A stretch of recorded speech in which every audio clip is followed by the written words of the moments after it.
Hello great മീഡിയാസിലേക്ക് സ്വാഗതം. മലയാള സിനിമയ്ക്ക് ഇത് അഭിമാന മുഹൂർത്തം എന്ന് തന്നെ പറയാം.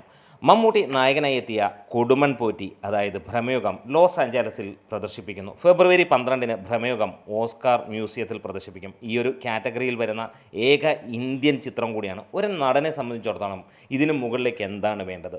ഒരു ഓസ്കാർ ലെവലിലേക്ക് എത്തുക എന്ന് പറഞ്ഞാൽ പലപ്പോഴും നമ്മൾ കണ്ട പോലെ അല്ലെങ്കിൽ കേട്ട പോലെ ചൈനയിലെ റിലീസ് പോലെയുള്ള ഓസ്കാറുകൾ നമ്മൾ കേട്ടിരുന്നു. അതല്ല, ഇതാണ് യഥാർത്ഥ രീതിയിൽ അവിടെ എത്തുന്ന ഒരു കാര്യം. US-ലെ ലോസ് ആഞ്ചലസിൽ പ്രശസ്തമായ ഓസ്കാർ അക്കാദമി മ്യൂസിയത്തിൽ ഫെബ്രുവരി 12-ന് ഭ്രമയുഗം പ്രദർശിപ്പിക്കുകയാണ്. അക്കാദമി മ്യൂസിയത്തിലെ where the forest meet the sea എന്ന ചലച്ചിത്ര പരമ്പരയിൽ പ്രദർശിപ്പിക്കുന്ന ഏക ഇന്ത്യൻ ചിത്രമാണ് ഇത്. ലോകമെമ്പാടുമുള്ള നാടോടി കഥകളിൽ നിന്ന് പ്രചോദനം ഉൾക്കൊണ്ട് നിർമ്മിച്ചിരിക്കുന്ന വിവിധ ചിത്രങ്ങളാണ് ഈ പരമ്പരയിൽ ഉൾപ്പെടുത്തിയിട്ടുള്ളത്. ഭ്രമയുഗത്തിൻ്റെ സംവിധായകൻ രാഹുൽ സദാശിവനാണ് ഈ ഒരു വാർത്ത സോഷ്യൽ മീഡിയയിലൂടെ അറിയിച്ചിരിക്കുന്നത്. മമ്മൂട്ടി അഭിനയിച്ച ഒരു സിനിമ ആദ്യമായാണ് ഓസ്കാർ മ്യൂസിയത്തിൽ പ്രദർശിപ്പിക്കുന്നത്. അതുമാത്രമല്ല, ഈ വർഷം ഇന്ത്യൻ സിനിമയിൽ നിന്നുള്ള ഏക ചിത്രമാണ് എന്നുള്ളതാണ് ഏതൊരു നടൻ്റെയും മോഹം അല്ലെങ്കിൽ സ്വപ്നതുല്യമായ കാര്യങ്ങളെന്ന് തന്നെ പറയാം.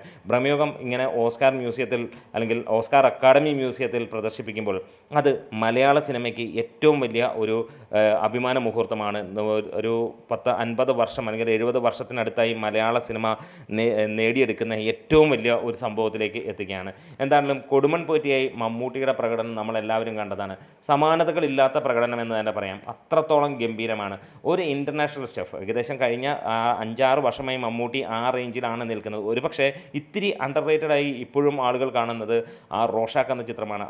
ആ ചിത്രം എടുത്തു നോക്കുകയാണെങ്കിൽ ഒരുപക്ഷെ എന്നെ സംബന്ധിച്ചിടത്തോളം ഇതിൻ്റെയും മുകളിൽ നിൽക്കുന്ന പ്രകടനവും സിനിമയുമാണ് എന്നുള്ളതാണ്.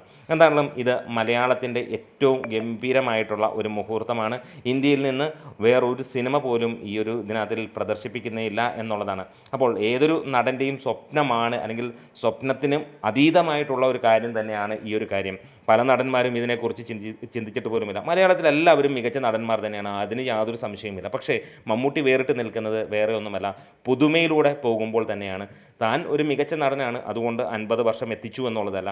താൻ ഒരു മികച്ച നടനാണ്, ഈ 50-ാം വർഷം താൻ തുടങ്ങുന്നേ ഉള്ളൂ എന്നുള്ള രീതിയിൽ കൊണ്ടുപോകുന്നതാണ്. പല സീനിയർ നടന്മാരും അല്ലെങ്കിൽ ജൂനിയർ നടന്മാരും എല്ലാവരും അവരുടെ കാലങ്ങൾ ഇങ്ങനെ ശുഷ്കിച്ച് വരുന്നു. അവരുടെ ഓരോ വർഷം കഴിയുമ്പോഴും ഇവിടെ മമ്മൂട്ടി വിടർന്ന് പന്തലിക്കുന്നു എന്നുള്ളതാണ്.